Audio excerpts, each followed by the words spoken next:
Good morning everyone. Good morning, good evening, good afternoon, जैसा आप लोग जिस टाइम देख रहे हो उसके अकॉर्डिंग, ठीक है। आज हम लोग करने वाले हैं unit 3 of sale of good act 1930। Unit 3 of sale of good act 1930 बात करता है कि जब आप सेल कर रहे हो तो आप क्या कर रहे हो, कोई भी प्रॉपर्टी को, बेसिकली इसमें क्या चीज होती है, मूवेबल प्रॉपर्टी होती है, जो कि हमने देखा था डेफिनेशन में। तो इसको ट्रांसफर करते हो और डिलीवरी करते हो गुड्स की। तो हम ये वाले कॉन्सेप्ट्स पढ़ेंगे, इससे रिलेटेड कॉन्सेप्ट्स पढ़ेंगे कि क्या क्या केसेस होते हैं।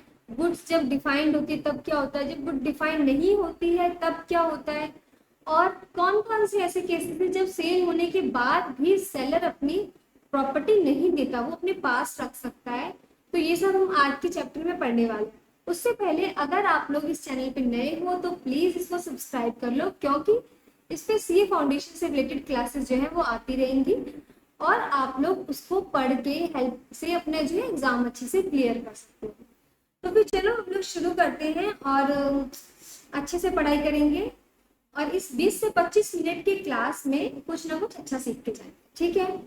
तो चलो शुरू करते हैं यूनिट 3। यूनिट 3 बात करता है transfer of ownership and delivery of goods की। इतना तो हम लोग समझ गए। अब इसके अंदर क्या होता है मैम, वो बताओ हमें। आती हूँ, बताती हूँ। देखो, जब भी हम ये बात करते हैं ना कि ओनरशिप ट्रांसफर हो रही है, ओनरशिप ट्रांसफर होने का मतलब प्रॉपर्टी आप ट्रांसफर कर रहे हो, और प्रॉपर्टी ट्रांसफर होते ही रिस्क क्या होता है, ट्रांसफर हो जाता है। यानी जैसे ही आपने प्रॉपर्टी ट्रांसफर करी या ओनरशिप ट्रांसफर करी, आपका रिस्क भी क्या हो गया, ट्रांसफर हो गया। अब उस सामान पे सेलर की कोई रिस्पॉन्सिबिलिटी नहीं है। किसकी रिस्पॉन्सिबिलिटी है, रिस्पॉन्सिबिलिटी है बायर की। कोई भी डैमेज होता है, उसको बाद में कुछ भी नुकसान होता है तो किसकी भरपाई, कौन भरपाई करेगा, बायर भरपाई करेगा, ऐसा हम लोग मान के चलते हैं। अब देखेंगे कि रिस्क जो ट्रांसफर है ना वो कैसे कैसे होता है।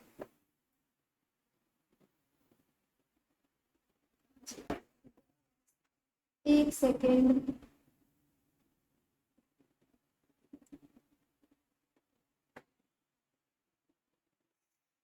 जस्ट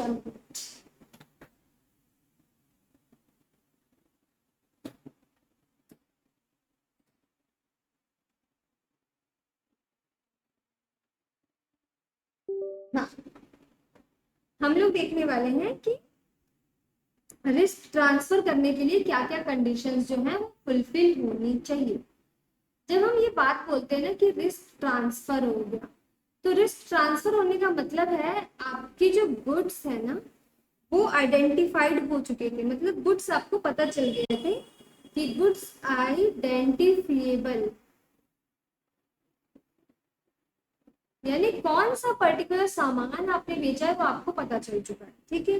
और दूसरा इसमें होता है इंटेंशन ऑफ पार्टी, कि पार्टी जो दोनों है उनकी इंटेंशन क्या है, कि हाँ बायर की इंटेंशन है खरीदने की, सेलर की इंटेंशन है बेचने की। यानी दोनों का इंटेंशन क्लियर है और गुड्स भी क्लियर है कि यही सामान हम लोगों ने बेचा है, यही सामान मैंने खरीदा है। तो इन दोनों, ये दोनों कंडीशंस जब होंगी ना तब माना जाएगा कि रिस्क ट्रांसफर हो चुका है, ठीक है। अब हम देखेंगे, मान के चलो अगर गुड्स आइडेंटिफाइड नहीं है, ठीक है। गुड्स क्या है, गुड्स है अनअसर्टेन। अगर गुड्स अनअसर्टेन है ना तो उस केस में क्या होगा, उस केस में सबसे पहले first you have to decide the goods. Decide करो कि गुड है कौन से, ठीक है। पहले असरटेन करो गुड्स को, और जब गुड्स आइडेंटिफाइड हो जाएंगे ना उसके बाद ही माना जाएगा कि ट्रांसफर ऑफ रिस्क जो है वो हो रहा है। देखो, अब हम लोग ये सब पढ़ क्यों रहे, रिस्क क्यों ट्रांसफर हो रहा है नहीं हो रहा है, हमारे को सोचना ही क्यों है यार, हमें इसलिए सोचना है ये सब कि जब हम ऐसे सेल और परचेज के कॉन्ट्रैक्ट्स करते हैं, आप शॉप पे जाते हो, आप कुछ खरीदते हो, तो उस केस में आपको अपने राइट्स पता होने चाहिए। आपको पता होना चाहिए कि कब आपका अगर वो सामान खराब हो गया तो उस पर जिम्मेदारी किसकी होगी, सेलर की होगी या बायर की होगी। दोनों आपस में लड़ते रहेंगे, भैया बायर बोलेगा नहीं तेरी जिम्मेदारी है, सामान तेरा खराब हुआ है, मुझे अच्छा माल दे। सेलर बोलेगा कि तेरा सामान था, तूने खराब किया, मुझे उससे कोई मतलब नहीं है, मेरी दुकान से निकल और अगले ग्राहक को आने दे। हो सकता है ना। तो इसलिए हम लोग ये सब चेक कर रहे हैं कि भाई किस किस केस में रिस्क ट्रांसफर माना जाता है, और जब रिस्क ट्रांसफर हो जाता है तो उस केस में जिम्मेदारी किसकी होती है, ये सब चीजें हम लोग इसलिए पढ़ते हैं। तो हमने अभी देखा कि रिस्क ट्रांसफर हो गया, ओनरशिप ट्रांसफर हो गई। ये कब माना जाएगा? जब गुड्स पता थे कि कौन से थे और पार्टी की इंटेंशन पता थी कि सेलर को सेल करना था, बायर को बाय करना था। ठीक, अगर गुड्स अनअसर्टेन थे तो क्या होगा? सबसे पहले जब तक गुड्स असर्टेन नहीं होंगे तब तक रिस्क ट्रांसफर नहीं माना जाएगा। अब आप गए, आपने बोला, आप गए हो शोरूम में, आपने, चलिए यहाँ पे एग्जांपल ले लेते हैं। आप बहुत बड़े से शोरूम में एंटर करते हो, यहाँ पे पता है 10 वॉशिंग मशीन रखी हुई है। ठीक है, 10 बना नहीं रही हूँ बट 10 यहाँ पे क्या रखी हुई है? वॉशिंग मशीन रखी हुई है। ठीक है, अब आप बायर हो, आपने बोला कि भैया मेरे को एक मशीन खरीदनी है। सेलर ने बोला ठीक है, ये लो, हमारे पास बहुत सारी मशीन है, इनमें से कोई सी भी एक देख लो, आप खरीद लो। तो इसने बोला मुझे ये फीचर्स चाहिए, इस फीचर वाली जो मशीन है वो मुझे दे देना। अब अभी तक कुछ पर्टिकुलरली डिसाइड नहीं हुआ कि ये वाला सामान मैंने खरीदा है, नहीं डिसाइड हुआ। तो उस केस में अगर सेलर अपने आप से सोच के बैठ जाए कि मैं ये वाला सामान इसको बेचूंगा, मशीन नंबर 5, अब अगर होता क्या है, इसके शोरूम में ही सेल परचेज में सब मान के बैठ जाता है कि सोचता है मैंने बेच दिया, पर्ची काट दी, पैसा उसको उससे ले लिया। अब ये वाली मशीन हो जाती है खराब, कुछ चूहा काट देता है, तार वगैरह, तो उस केस में क्या होगा? सेलर बोलेगा तेरा सामान खराब हो गया, अभी तक तो गुड आइडेंटिफाइड थी ही नहीं ना, इसको पता ही नहीं था कि मेरा सामान कौन सा है। उसको उसने बोला ही नहीं कि भैया अपना सामान लेके जाओ। वैसे ले जाने की जो डिलीवरी की जिम्मेदारी होती है ना, वो बायर की होती है। बायर, उसको बायर की जिम्मेदारी इन द सेंस, बायर बोलता है कि भैया मुझे डिलीवरी पहुंचा दो सामान की। तो ये चीजें होनी चाहिए, तो इसलिए गुड आइडेंटिफाइड होना बहुत जरूरी है, तभी हम मानते हैं। अब हम लोग पढ़ेंगे rules, rules relating to transfer, rules relating to transfer from seller to buyer. इसमें हम लोग का है सबसे पहला property transfer when intention pass. ठीक, तो जब पहला कंडीशन क्या है कि property transfer when intention to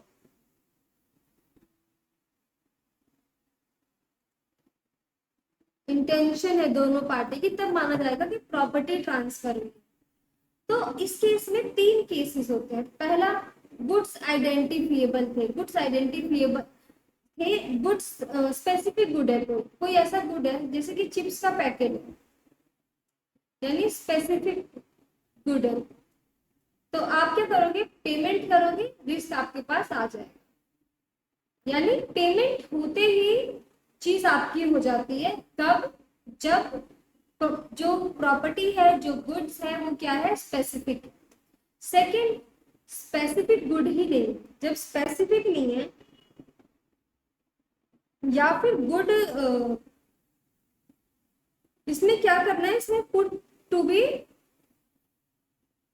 in deliverable state, तो यहाँ पे लिखा हुआ होगा। ये हमने पढ़ लिया, हमने पढ़ा पासिंग ऑफ प्रॉपर्टी के लिए। अभी हम लोग पढ़ रहे हैं property with property passing when intention to pass. जब इंटेंशन होता है ना पास करने का, तब प्रॉपर्टी पास मानी जाती है। ठीक है, अभी हम लोग ये देख रहे हैं कि स्टेजेस क्या क्या है। Specific good to be put into deliverable state, specific good in a deliverable state when seller has to ascertain price. ये 3 अलग अलग चीजें हैं। पहला चीज क्या कहता है कि स्पेसिफिक गुड है और डिलीवरेबल स्टेट में भी है। मतलब चिप्स का पैकेट ऐसा है, मैंने बोला मुझे ग्रीन चिप्स चाहिए, ग्रीन अमेरिकन होता है, कौन सा होता है, हाँ, तो ग्रीन वाला लेस चाहिए। तो वहाँ पे गुड स्पेसिफिक है और वो डिलीवरेबल स्टेट में भी है, मतलब उसमें उसको अभी आलू छीलने नहीं बैठना, उसको सीधा दे देना। तो इस केस में क्या होगा? इस केस में जैसे ही पेमेंट होगी, ट्रांसफर मांग लिया जाएगा। ठीक है, जब गुड ऐसा है जहाँ पे डिलीवरेबल स्टेट में डाला जाएगा। फॉर एग्जाम्पल, आप जाते हो लैपटॉप खरीदने, अब आपने लैपटॉप देख लिया, उसके बाद आप बोलते मुझे ये वाला लैपटॉप चाहिए, क्या वो तुरंत आपको दे देता है? नहीं, पहले वो उसमें कुछ ना कुछ कारीगरी करता है, उसमें वो विंडो इंस्टॉल करता है, तो आपको बोलते हैं 1 घंटे बाद आ जाना और ले लेना। तो वो क्या हुआ? To be put into deliverable state. और उस केस में क्या होगा? उस केस में जब डिलीवरेबल स्टेट में वो डाल देगा और बायर बोल देगा ओके जी, तो माना जाएगा कि ट्रांसफर हो रहा है। सेकेंड, गुड ऐसा था मैंने कि स्पेसिफिक भी था, डिलीवरेबल स्टेट में भी था, लेकिन अभी उसका प्राइस हम लोग कैलकुलेट नहीं कर सकते। तो जब हम प्राइस एसर्टेन नहीं कर सकते, तो जब प्राइस एसर्टेन कर लेंगे ना, तब माना जाएगा कि भैया ट्रांसफर हो जाएगा। तो ये होगा हमारे पास प्रॉपर्टी ट्रांसफर होने की इंटेंशन, 3 अलग अलग इंटेंशन। अब है अनअसर्टेन गुड। जब गुड असर्टेन नहीं है तब क्या होगा? देखो, गुड असर्टेन नहीं होने के केस में, गुड असर्टेन नहीं होने के केस में भी कुछ रूल्स है। वो रूल्स क्या है?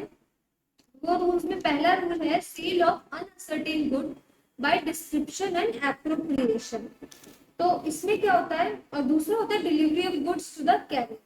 जब हम ये कह रहे हैं कि बाय डिस्क्रिप्शन एंड एप्रोप्रिएशन, तो इस केस में क्या होगा कि गुड्स को बाय डिस्क्रिप्शन एंड एप्रोप्रिएशन यानी करके अलग करा जाए सबसे पहले। इट इन्वॉल्व सिलेक्शन, यानी इसमें सिलेक्शन हो रहा है गुड्स का, किस बेसिस पे? जो हमारी डिस्क्रिप्शन है, जैसा हमें चाहिए उस बेसिस पे। तो यही चीजें इसमें मेंशन है। फिर है delivery to the goods to the carrier. अगर हमें कैरियर को हमें देना है, यानी फ्लिपकार्ट वाले जैसे देते हैं, जो डिलीवरी पार्टनर्स होते हैं उनको, हम उसकी बात करें। In pursuance of the contract, the seller deliver goods to the buyer or to the carrier or other payee, whether named by buyer or not, for purpose of transmission to the buyer and does not reserve right to disposal। यानी इसमें कह रहा है it's deemed to have unconditionally appropriated the good to the contract। इसका मतलब ये हुआ कि अगर जैसे अमेजन वालों ने क्या किया, अपने डिलीवरी पार्टनर को गुड दिया, लेकिन उसको ये बोला है उसके पास वो राइट नहीं है कि वो उसको डिस्पोज खत्म कर सके, तो अभी भी ओनर कौन है उस प्रोडक्ट का? अभी भी ओनर जो है वो फ्लिपकार्ट ही है। तो वहां उस केस में ट्रांसफर अभी नहीं माना जाएगा। ट्रांसफर कब माना जाएगा? जब वो रिजर्व नहीं करता राइट। अगर वो ये बोल रहा है कि अब मेरे पास इसका कोई राइट नहीं है, तो राइट ट्रांसफर हो चुका है, तभी उसके पास राइट नहीं है डिस्पोज ऑफ करने का। लेकिन अगर वो बोलता है कि मेरे पास ही राइट है डिस्पोज ऑफ करने का, अगर इसको ऑनर नहीं मिलता, यानी अगर कोई फ्लिपकार्ट वाला आया सामान लेके आपके घर पे और आपके कोई नहीं था वहां पे, तो वो क्या करेगा? वापस फ्लिपकार्ट को देने जाएगा ना वो सामान, ना कि वो अपने पास रख लेगा।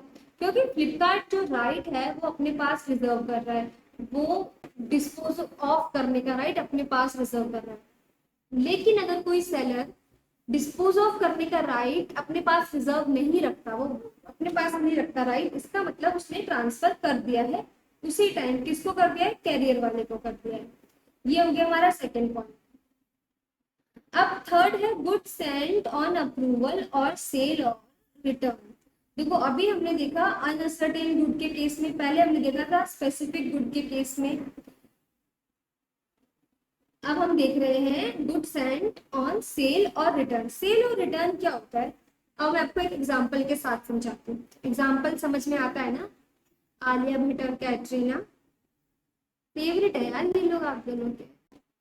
आप दोनों के नहीं, आप सबके। ये दोनों आप सबके फेवरेट, आलिया एंड कैटरीना। ठीक है। अब ये क्या काम करती है? ये काम करती है गारमेंट्स। आलिया भट्ट के गारमेंट्स के ब्रांड भी है ना, तो इसका गारमेंट्स का काम है। ठीक है। ये कौन है? ये बायर। ये कौन है? ये सेलर है। सेलर ने बायर को क्या किया? उसने अपने 10 बेस्ट पीस का एक बॉक्स बना के भेज दिया कैटरीना को। कैटरीना जो कि एक एज्यूम कर लेते हैं, ऐसे कोई न्यूज नहीं है मेरे पास, कैटरीना जो है ना अब उसको बेबी होने वाला है, वो प्रेग्नेंट है, और इसका जो गारमेंट है वो है ही बेबीज का। तो इसने क्या किया? इसको भेज दिया कि तुम देखो और अगर तुम्हें पसंद नहीं आए तो तुम मुझे रिटर्न कर देना। ठीक है। मतलब उसने सेल का भी ऑप्शन दे दिया, रिटर्न का भी ऑप्शन दे दिया। अगर पसंद आए तो रख लेना, नहीं पसंद आए तो वापस दे देना। कपड़े इतने क्यूट होते हैं बच्चों के ना, पसंद आ जाते हैं तुरंत। तो उसने इस पॉइंट से रख दिया, बेच दिया। बेचा नहीं है, अभी सेल और रिटर्न बेसिस पे उसको ट्रांसफर कर दिया। अब यहाँ पे क्या होगा, अब यहाँ पे या तो कैटरीना साफ साफ बोल देगी कि भैया मुझे कपड़े बहुत पसंद आए, बहुत अच्छे थे, मैं आगे फ्यूचर के लिए रख लेती हूँ। सेकेंड, वो कुछ ना बोले, कुछ ना बोले। जब वो कुछ नहीं बोलेगी तो अज्यूम कर लिया जाएगा ना कि उसको अच्छे लग गए होंगे, उसने रख लिया, तो यहाँ पे सेल मान ली जाएगी। एक्सेप्ट कर लिया तो भी सेल मान ली जाएगी। एंड थर्ड, टाइम लैप्स हो जाता है। टाइम लैप्स होते क्या होगा, जब उसने एक पर्टिकुलर टाइम पर कुछ नहीं बोला, तो 10 दिन का टाइम दिया था, मान लो 10 दिन तक उसने कुछ नहीं बोला, तो टाइम लैप्स होते क्या मान लिया जाएगा कि सेल हो गई। तो ये होता है goods send on approval basis. अब है सेल फॉर कैश ओनली और रिटर्न। इसका मतलब ये है, इसका मतलब ये है कि या तो वो सेल कर रही है, सेल कर रही है तो कैश मिलेगा, नहीं तो फिर रिटर्न करेगा। अगर कोई बंदा ऐसा है जो कि सेल, जैसे कि अगर कैटरीना, उसने पैसे ही ना दे, वो कुछ ना बोले, तो इस केस में क्या मान लीजिए, सेल मान लेंगे। सेल मान लेंगे तो बोले कि भैया पैसे दे, पैसे नहीं दे रही तो कम से कम कपड़े वापस कर। तो यही है, तो भाई तुम पैसे दोगे या फिर तुम कपड़े रखोगे, दोनों में से कुछ एक नहीं कर सकते।